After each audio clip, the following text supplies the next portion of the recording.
সংস্কার বিষয়টা চাপিয়ে দেওয়ার বিষয় নয়, এটা উপর থেকে নিচে চাপিয়ে দেওয়ার বিষয় নয়। সংস্কারটা হতে হবে নিচ থেকে উপরে, বটম টু আপ। এবং সংবিধান, একটা দেশের সংবিধানটা তখনই ভালো সংবিধান যখন রাজনীতিকরা সেই সংবিধানটাকে মান্য করবে, রাজনৈতিক দলেরা সেই সংবিধানকে সম্মান করবে।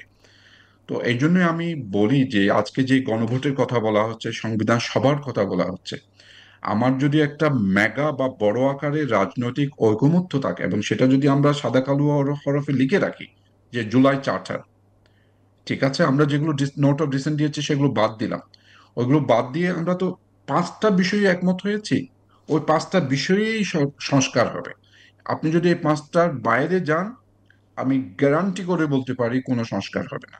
সংস্কারের মূল যে বিষয় হচ্ছে সেটা সম্মতি থাকতে হবে, জনগণের সম্মতি। হ্যাঁ, জনগণের সম্মতি ছাড়া সংবিধানের যাত্রা হয় না। সংশোধনী বলেন, নতুন সংবিধান বলেন, দ্বিকক্ষ বিশিষ্ট পার্লামেন্ট বলেন, জনগণ কারা? জনগণের আপনি সরাসরি গণভোটে দিতে পারবেন, তখন গণভোটে উদ্বুদ্ধ করার দায়িত্ব আবার রাজনৈতিক দলের।